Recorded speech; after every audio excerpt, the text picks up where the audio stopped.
Viral ngayon ang isang video kung saan ni-real talk ng isang content creator sina Wamos Cruz, Awit Gamer, Rose Martan Pamulaklaken at iba pang personalidad na nagbigay ng tulong kay Diwata.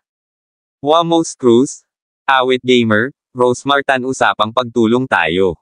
Di ba matulungin kayo? Try nyo kayang ik-ek yung mga messenger ninyo. Sigurado ako marami nag-chat sa inyo para humingi ng tulong. Alam ko hindi nyo pinapansin yan dahil mas binibigyan ninyo ng pansin si Diwata dahil matunog yung pangalan niya.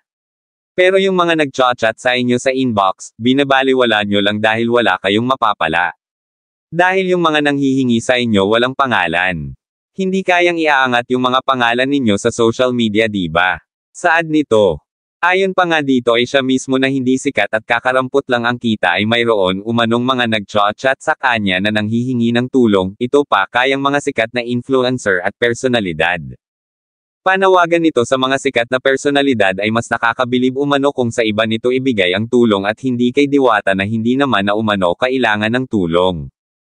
Dapat Wamos, Awit at Soko Rosemar, ang binibigyan nyo ng pansin yung mga mahihirap.